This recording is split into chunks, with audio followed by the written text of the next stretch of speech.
예, 마태복음 5장 13절부터 16절까지 우리 준비되셨으면 우리 다같이 우리 합독하도록 하겠습니다. 시작. 너희는 세상의 소금이니 소금이 만일 그 맛을 잃으면 무엇으로 짜게 하리요.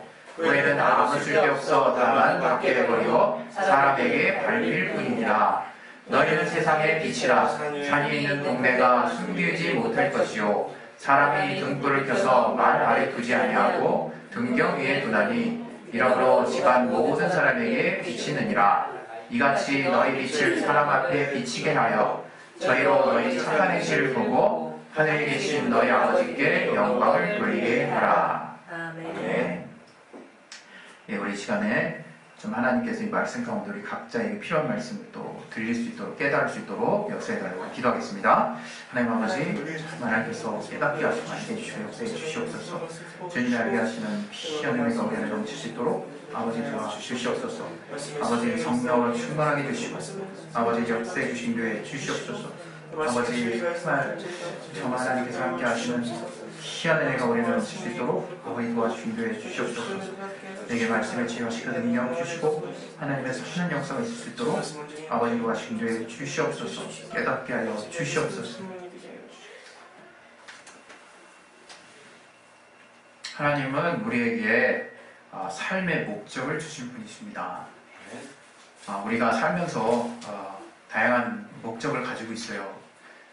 저도 제가 잘하는 것들, 또 제가 잘할 수 있는 것들을 가지고 이제 젊었을 때 많이 고민을 했고, 또 실제로 그러한 것을 인생의 평생의 업으로 삼아서 내가 살아야겠다 이런 생각을 했기 때문에 저 같은 경우는 이제 과는 달랐지만 어렸을 때부터 미술을 되게 좋아했어요. 그래서 미술을 통해서 이렇게 내가 나의 인생을 좀 설계해야 되겠다 이런 생각이 많아가지고 제가 옛날에 중학교 때부터 이렇게 연습장 좀 이렇게 옛날 연습장은 16절지 같은 누런 종이었는데 거기에다가 그냥 각종 말도 안 되는 그냥 로봇 그냥 설계도라고 그래가지고 로봇을 제 마음대로 그려놓고 그 안에다가 설계도를 그리는 거죠. 내부를 해부해가지고 그런 연습장이 한 3-4권 정도 있었어요. 그 되게 붉은 거 하나 근데 그거 가득 채워가지고 있었죠. 근데 이게 참 고등학교 때 어느 때 참 부질없는 짓이라고 생각해가지고 그걸 다 버렸거든요. 지금 그렇게 후회가 되네. 참 후회가 돼요. 그거 보고 싶어요. 그 설계도를. 말도 안 되는 설계도였지만 내가 그때 그걸 왜 버렸을까. 네? 아마 여러분들도 나이가 되셔가지고 어린 열정의 추억을 가지고 또 정말 열심으로 아주 성실하게 뭔가를 했던 그 어떤 기억물들이 있을 거예요. 근데 그거 그냥 그 당시에는 그때 수준에서 느끼는 가치 없기 때문에 별 소용없어 보이죠. 그래가지고 그냥 다 버리고 막 이랬는데 그게 참 나중에 가서 이렇게 참 그때 내가 어떤 그림 실력을 가지고 뭘 그렸을까 그걸 이렇게 다시 보고 싶은 마음이 참 크더라고요. 근데 요즘에는 좀 감사한 게 이제 스마트폰 시대라 이게 갖고 있는 또 여러 가지 미혹도 있지만 또 이제 그때그때마다 기록해가지고 사진 찍을 수 있잖아요. 이건 디지털이라 이게 또 잘만 보관하면 계속 가는 것이란 말이에요. 그런 면에서는 조금 이게 좀 보관에 용이함이 있구나 이제 이런 생각도 드는데 그렇게 제가 정말 인생의 그 비교적 되게 어린 나이부터 내가 뭘 하면서 살아야 될까 하는 걸 진짜 목적으로 알고 살았어요. 근데 아마 우리들 대부분이 다 그렇지 않을까 싶어요.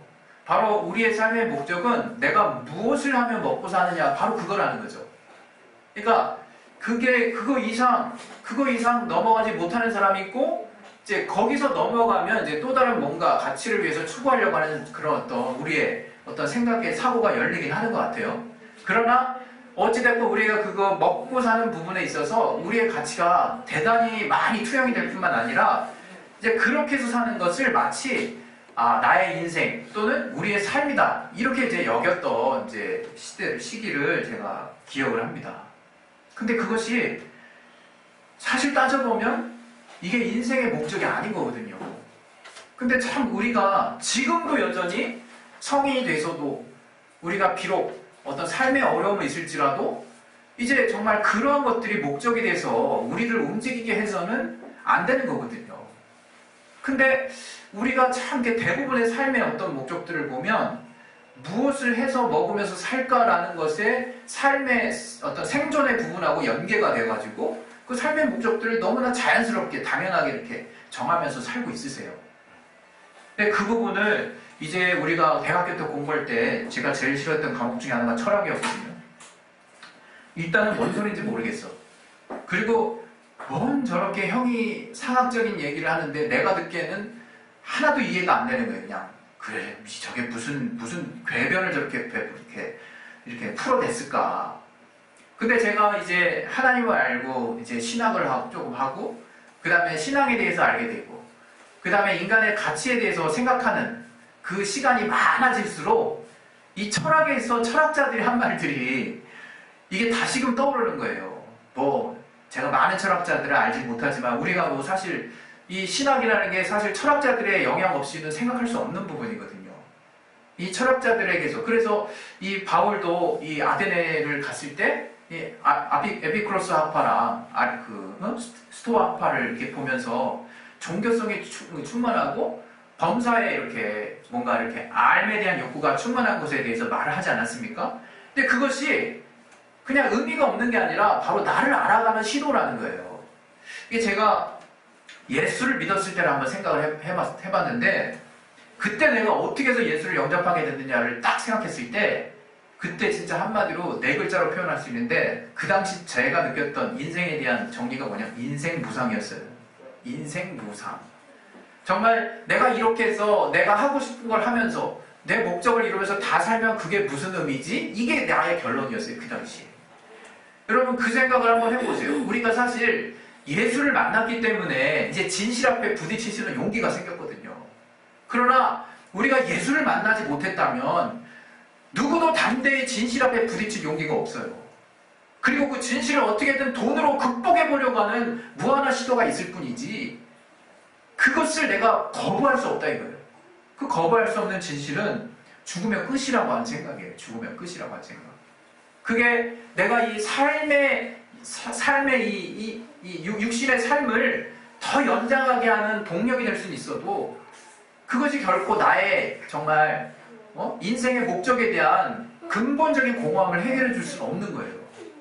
우리가 계속 그 생각을 하다 보면 특히 우리가 대학생 때 이제 조금 이제 고등학교 때 막 그냥 어떻게든 공부해서 대학은 가야 되겠다는 그 치열한 싸움, 나와의 싸움을 거쳐서 뭔가 대학을 가게 되면 이제 조금 이제 루즈해지잖아요. 이게 다른 그 외국에 있는 대학하고 좀 다르다는데 우리나라 대학 가면서 공부를 더 안 한다고 그러잖아요. 물론 지금은 많이 바뀌었을 줄 믿습니다.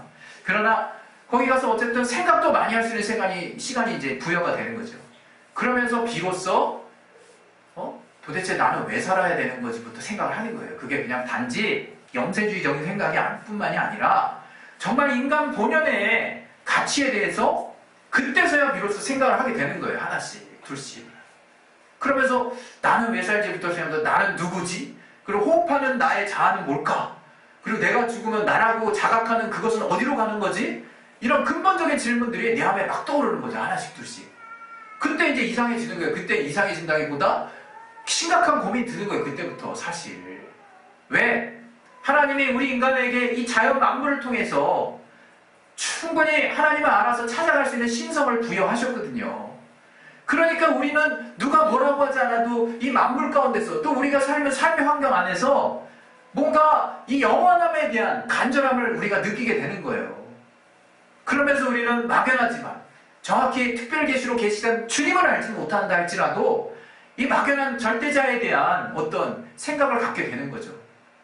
제가 여러 번 가운데 나눴지만 정말 뭔가 우리가 지식의 정말 수준을 계속 높이다 보면 내 스스로 할 수 없는 그 한계점에 이제 도달하게 된다는 것을 우리는 여러 가지 경로를 통해서 들었습니다. 물론 인간은 그런 한계 안에서도 계속 뭔가를 도전해서 새로운 발견과 우리를 놀라게 할 만한 여러 가지 것들을 만들어내고 있지만 그러한 모든 자들이 결국 또 인정할 수밖에 없는 것은 자연 앞에서는 안 된다는 거죠. 소위 말하면 우리 식대로 얘기하면 이 피조된 세계 안에서의 하나님이 전 지구적으로 움직이게 하시는 이 기후만 하더라도 우리는 극복할 수 없는 거예요. 그러니까 우리가 정말 그러한 어떤 한계 안에서도 이 무한함을 꿈꾸지만 우리는 한계가 있는 존재라는 것을 우리는 깨달을 수밖에 없는 거죠.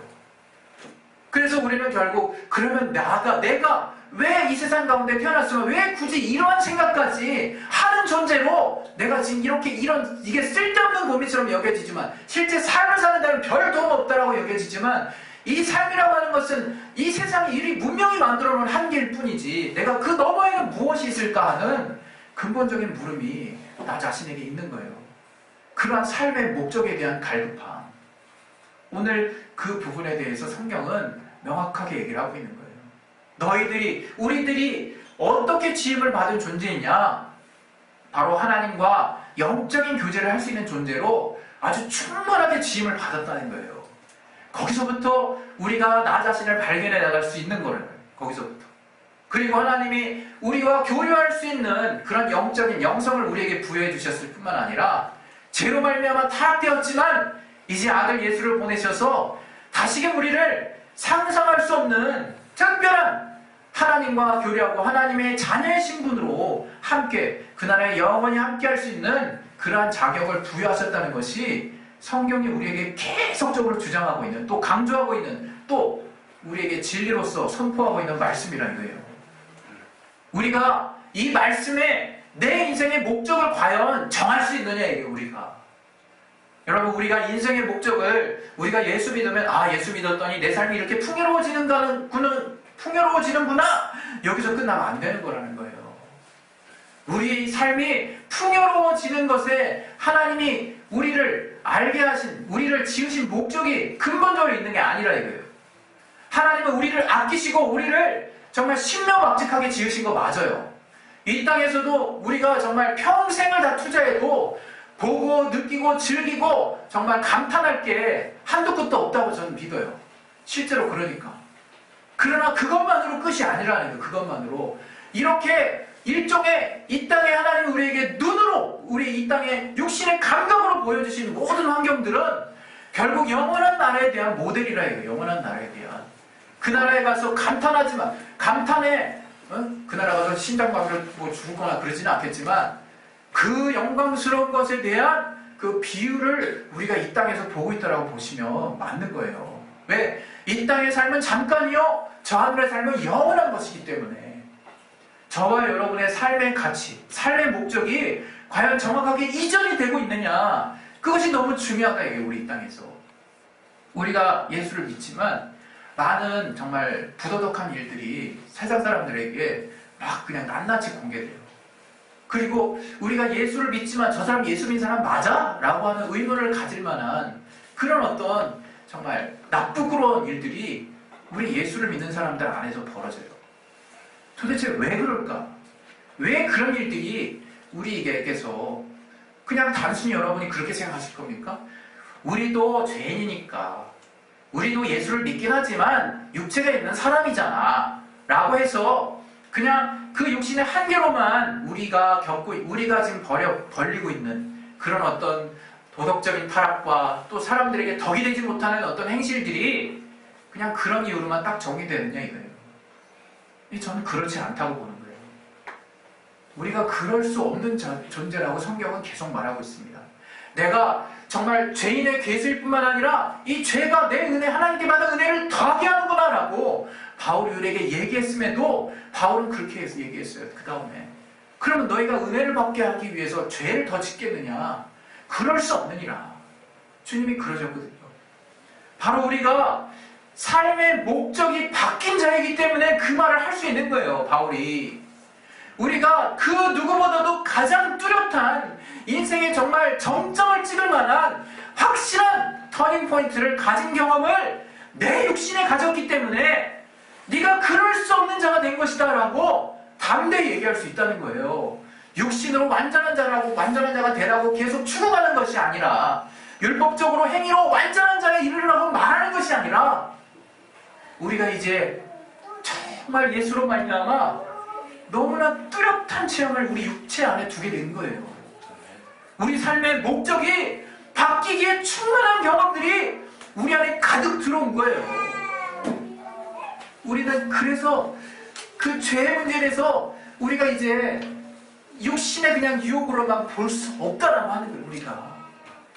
여러분 죄의 문제는 우리에게 너무나 중요한 이슈입니다. 우리 그리스도인들의 이 죄는 너무나 중요한 이슈예요. 첫 번째 이슈, 예수께서 이 죄의 문제를 완전하게 해결하셨다는 게 또 이슈고, 두 번째 이슈는 우리가 이제 죄와 상관없는 자가 됐다는 거. 그리고 세 번째 이슈는 우리가 죄와 날마다 싸워야 된다는 거.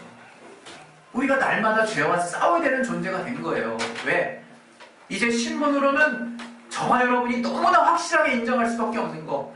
죄와 상관없는 자가 되었기 때문에 이제 육신의 이 정말 연약함으로 말미암아 씌울 수밖에 없는 이 한계를 복음으로 극복하라는 거. 복음으로.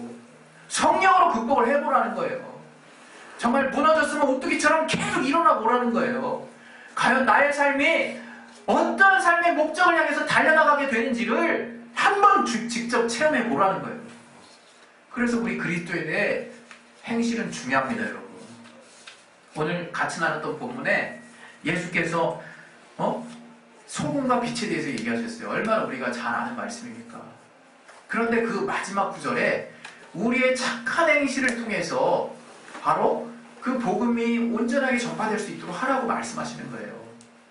빛은 너희의 빛이라고 얘기를 했어요. 주님께서 너희의 빛. 우리가 빛이 이제 주님께서 비춰주시는 빛인데 이제 주님 거니까 라고 자꾸 이렇게 분리시켜서 생각하지 마시고, 그 빛은 주님이 우리에게 주신 우리의 빛이에요. 이제 우리 말씀 좀 보겠습니다. 우리 베드로전서 2장 9절.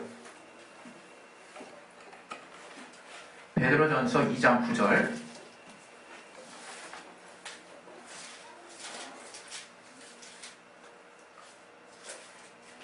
다시 한번 우리 차례씩 읽겠습니다. 시작. 오직 너희는 택하신 족속이요 왕같은 제사장들이요 거룩한 나라요 그의 소유된 백성이니 이는 너희를 어두운 데서 불러내어 그의 기이한 빛에 들어가게 하신 자의 아름다운 덕을 선전하게 하려 하심이라. 자, 여기 보시면 우리는 그의 소유된 백성인데 우리를 어두운 데서 불러내어서 그의 기이한 빛에 들어가게 하셨다는 거예요. 우리를 이제 그 빛에 우리 들어가서 우리 이제 그 빛에 이미 계속 노출되고 있는 자인 거예요. 우리 고린도후서 4장 5절 6절도 한번 보겠습니다.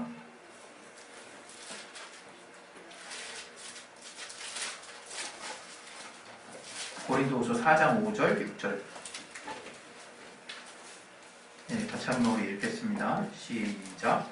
우리가 우리를 전파하는 것이 아니라 오직 그리스도 예수의 주 되신 것과 또 예수를 위하여 우리가 너희의 종 된 것을 전파하니라.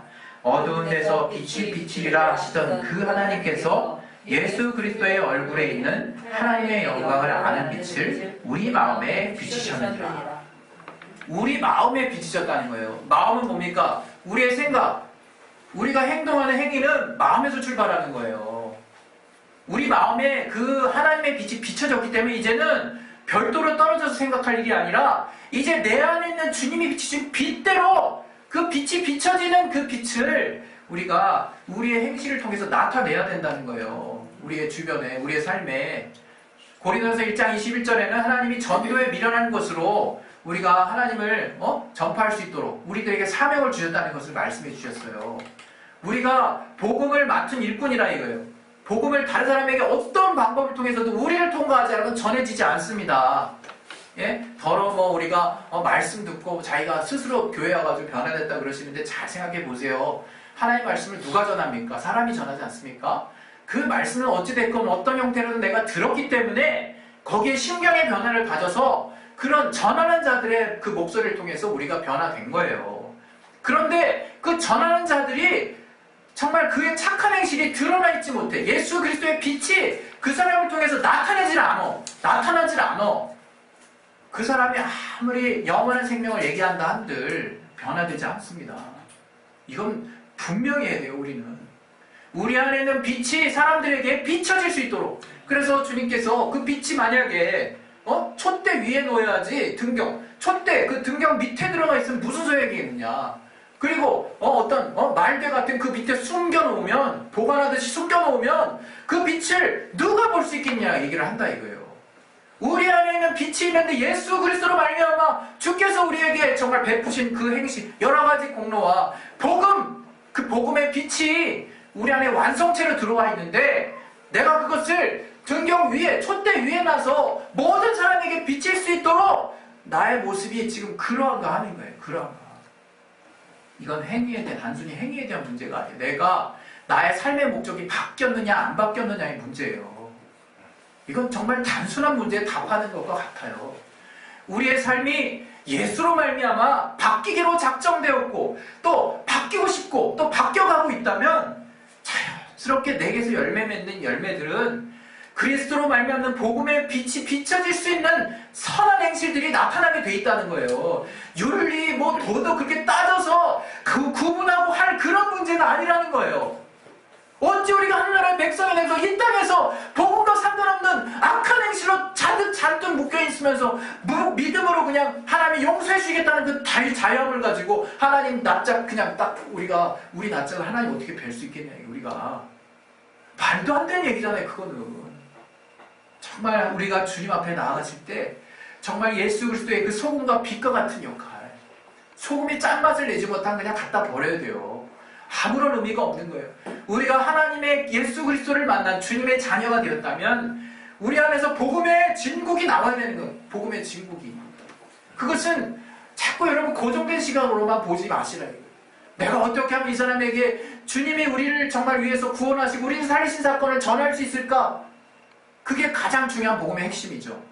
그러나 그 핵심을 전달하는 내가 문제 있으면요 전달이 안 된다니까요. 내가 그 복음에 가득 차 있으면요 꼭 그 말 전하지 않아도 나를 통해서 날 따르고 싶은 사람들이 나오게 돼 있다는 거예요. 왜 우리가 자꾸 본질에서 벗어나냐. 주님 우리에게 알게 하신 본질은 정말 복음이 말하고 있는 대로 행하라는 거예요. 너희가 정말 그 예수 이름으로 구원을 받았다면 예수께서 그 죄를 대신해서 자기를 다 내어주시기까지 죄와 치열하게 싸우시므로 자신이 죄값을 치르실 만큼 중대한 문제이므로 하나님이신 그가 죄를 대신 속하실 만큼 강력하게 죄를 정말 주님께서 밀어내셨던, 그래서 그 공로를 힘입고 있는 그 복음의 빛을 알고 있는 은혜의 빛을 정말 진 우리가 그 복음다운 삶을 살지 못한다면 그게 뭐냐 이게. 그게 아무것도 아니라는 거야. 아무것도 아니라는 거예요. 그건 그리스도인도 아니라고 주님 말하시면 어떻게 할 거냐 이거예요.